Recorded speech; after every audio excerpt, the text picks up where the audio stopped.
Hello everyone, কেমন আছো তোমরা সবাই? আশা করি তোমরা খুব ভালো আছো, সুস্থ আছো। আজকে চলে এলাম তোমাদের জন্য আরেকটা নতুন ব্লগ নিয়ে।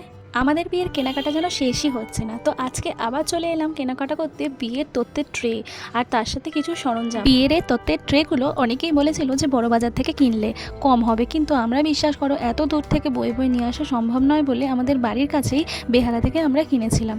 আর ট্রেগুলো কিনে এনে দেখো আমরা অলরেডি সাজাতেও শুরু করে দিয়েছিলাম, বিশেষ করে আমি, কারণ আমার তত্ত্বের ট্রে সাজাতে খুব ভালো লাগে। তাই আমি ঠিক করেছিলাম আমার নিজের বিয়ের তত্ত্ব আমি নিজেই সাজাবো। তত্ত্বের ট্রেগুলো কিন্তু আমিই পছন্দ করে কিনেছিলাম, আর তার সাথে যা যা দরকার সেগুলোও কিনেছিলাম। একা একা তত্ত্ব সাজানো কিন্তু কখনোই সম্ভব না, তাই সবাই মিলে আমাকে হেল্পও করেছিল। হ্যাঁ, তত্ত্বের ট্রেগুলো কিন্তু বিভিন্ন রকমের দাম ছিল। এই চৌকো ট্রেগুলো নিয়েছিল 25 টাকা করে, এগুলো ছিল 20টা করে সেট। তো 20টা করে সেট নিলে একটা করে ট্রে 25 টাকা করে দাম নেয়।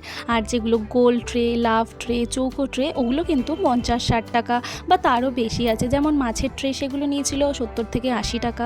তো এরকম বিভিন্ন ট্রে আছে। আমি বিয়ের 2 মাস আগে থেকেই তত্ত্বগুলো সাজিয়ে নিচ্ছিলাম, কারণ বিয়ের সময় অনেক কাজের চাপ থাকে। সেই সময় আর তত্ত্ব সাজানো খুব কঠিন ব্যাপার হয়ে দাঁড়ায়, কারণ কোনটা কোথায় পড়ে থাকবে, কোনটা কোথায় থাকবে তখন খুঁজে পাবো না। সেই জন্যই আগের থেকে সাজিয়ে গুছিয়ে রেখেছিলাম, কারণ এটাও একটা অনেক বড় কাজ। ছোট ছোট জিনিস, বড় বড় জিনিস অনেক কিছু থাকে যেগুলো তখন সময় খুঁজে পাওয়া যায় না। তাই আমি আগের থেকেই সাজিয়ে নিয়েছিলাম।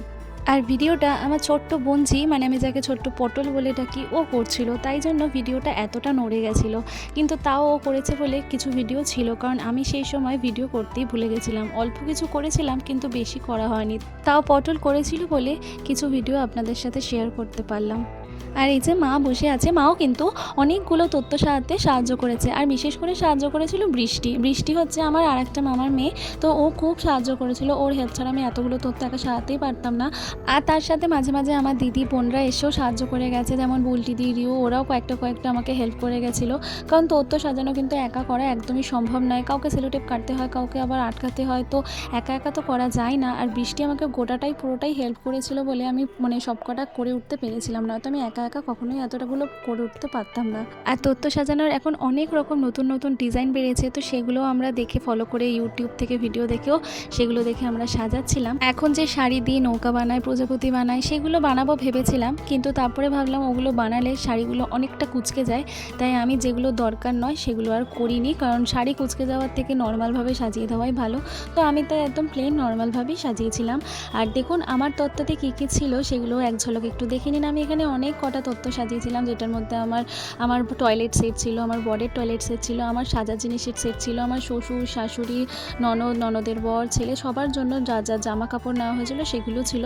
আরও অনেক কিছু ট্রে ছিল, সেগুলো একদম পরে ছিল। মানে যেগুলো মিষ্টির ট্রে, সেগুলো মিষ্টির দোকান থেকে বলেছিল পাঠাবে, তো সেগুলো এখানে আর ছিল না, ওগুলো তো একদম লাস্টে আসবে। আর এগুলো যেগুলো আমাদের বাড়ি থেকে যাবে সেগুলোই আমি শুধুমাত্র প্যাক করেছিলাম। হ্যাঁ, এর মধ্যে কিন্তু আরও অনেক তথ্য ছিল যেগুলো তখনও পর্যন্ত আর সাজানো হয়নি বলে আর ভিডিও করা হয়নি। আমার চকলেটের ট্রে ছিল, আমার আলতা সিঁদুরের ট্রে ছিল, আরও অনেক আমার ফুলসজ্জার শাড়ি ছিল। তো সেগুলো তখনও পর্যন্ত প্যাক করা হয়নি বলে আর ভিডিও করা হয়নি। তবে এর সাথে আমি আরেকটা ভিডিও তোমাদেরকে শেয়ার করে দিচ্ছি, যে আমি আমার শ্বশুর বাড়ির কিছু তত্ত্ব আমি সাজিয়েছিলাম, তো সেই ভিডিও লাস্টে আছে। তো সেই তত্ত্বে সাজানোর কিছু ক্লিপস আমার কাছে ছিল, তো সেগুলো একসাথে আমি তোমাদের সাথে শেয়ার করে দিচ্ছি। তো আমিও আমার শ্বশুরবাড়ির তরফ থেকে কিছু তথ্য আমি আর আমার ননদ মিলে সাজিয়েছিলাম। তো ওখানে যে শাড়িগুলো দিয়েছিল সেগুলো আবার আমরা ইউটিউব থেকে ডিজাইন করে সাজিয়েছিলাম। এটা ছিল আমার গায়ে হলুদের শাড়ি, এটা আমরা বানিয়েছিলাম প্রজাপতি। আর এটা ছিল আরেকটা শাড়ি যেটা আমরা ঘট হিসাবে বানানোর চেষ্টা করেছিলাম, কিন্তু ক্যান্ডি টাইপের হয়ে গেছে। আসলে ওটা আলতা পায়ে ঢোকার সময় যে শাড়িটা রাখে, তো সেই শাড়িটাই ছিল। তো সেই শাড়িগুলো সাজিয়েছিলাম। আরও অনেক কটা শাড়ি ছিল যেগুলো আমরা আরও সুন্দর করে সাজিয়েছিলাম। তো এইটা হচ্ছে আমার শ্বশুরবাড়ির তরফ থেকে সাজানো তথ্য, যেটা আমি সাজিয়েছিলাম আর আমার ননদ সাজিয়েছিল। তো এই তথ্য সাজানোগুলো তোমাদের কেমন লাগলো অবশ্যই কিন্তু আমাকে কমেন্টে জানাবে। আর লাস্টে ভিডিওটায় আছে যে পুরোটাই কমপ্লিটের পথে ছিল, পুরো সেই ভিডিও আমি তোমাদের সাথে একটাই ক্লিপ আমার কাছে ছিল, তাই তোমাদের সাথে শেয়ার করলাম।